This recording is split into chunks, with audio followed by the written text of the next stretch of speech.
Gimana cara menilai, oh ini situasi kita nih sebenarnya ujian atau azab ya gitu. Hukuman itu atau akibah atau ukubah itu berlaku untuk orang-orang yang durhaka. Ini yang garis besarnya dulu ya. Orang-orang durhaka, Fir'aun, Haman, Namrud, Qarun, Ashabul Ailah, Ashabul Aikah, Ad, Samud. Mereka yang dihukum. Kenapa? Karena kalau udah dihukum itu nggak ada kesempatan survive, pasti celaka itu. Jadi semua orang yang sudah Allah hukum itu celaka, binasa tuh. Halak bahasa Al-Qur'annya. Mereka halak, binasa udah.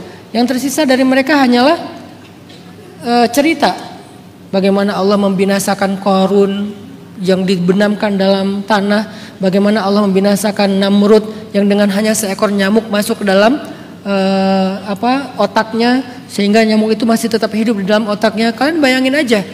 Nyamuk gak usah masuk ke dalam otak, lewat aja di telinga kalian, keganggu gak sih? Kita lagi sholat,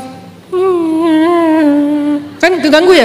Kebayang suara itu ada di dalam otaknya, apa gak stres tuh? Lalu dijeduk-jeduk tuh kepalanya Namrud ke dinding, sakit sampai dia mati. Allah binasakan. Jadi kalau ukubah, kalau hukuman itu binasa, itu celaka. Pertanyaannya sekarang kita udah binasa belum? Belum. Enggak, bukan belum sih. Enggak gitu ya. Berarti kita hukuman atau bukan? Bukan, insya Allah. Ini ujian. Walaupun ujian itu bisa datang karena dosa-dosa kita. Bisa datang untuk menggugurkan dosa. Kan kata Nabi salah satu tujuan dari ujian itu adalah untuk kafaratun lidzunub, untuk penggugur dosa. Walaupun karena kesalahan kita, walaupun karena dosa-dosa kita, walaupun karena kekeliruan kita, datanglah ujian. Tapi bukan untuk membinasakan, justru untuk menggugurkan dosa. Untuk membersihkan hati kita dari berbagai macam penyakit, untuk meringankan timbangan kiri kita dan memberatkan timbangan kanan kita, timbangan kebaikan kita. Berarti itu ujian, walaupun penyebabnya dosa. Gara-gara nggak sholat atau gara-gara telat sholatnya hari ini banyak masalah. Itu Allah pengen menggugurkan dosa kita. Gara-gara kita tadi salah ngomong, gara-gara kita tadi melakukan satu maksiat, Allah berikan kita rasa sakit, kehilangan harta, bla bla bla. Itu cara Allah menggugurkan dosa kita dan itu ujian karena Allah sayang sama kita. Jadi hukuman itu efeknya cuma satu, halak, celaka, binasa udah. Dan Allah tidak memberikan hukuman kecuali kepada orang yang paling durhaka. Kalau belum dikasih hukuman bagi orang durhaka, biasanya dikasihnya istidraj. Jadi orang yang paling durhaka itu cuma dua treatment dari Allah. Istidraj, dibiarin sampai ujungnya jeder, habis. Itu cara Allah memperlakukan orang yang paling durhaka. Tapi kalau orang beriman, salah dikit ditegur, salah dikit digugurkan, salah dikit diperbaiki, salah dikit diluruskan.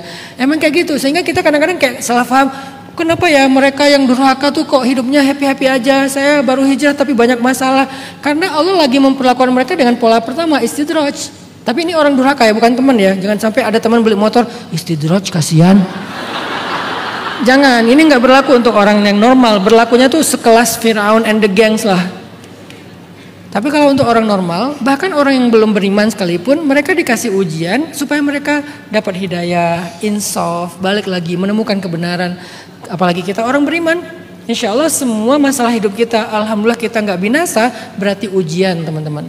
Cara menggugurkan dosa, cara mengangkat derajat, cara membentuk kita, cara menguatkan kita.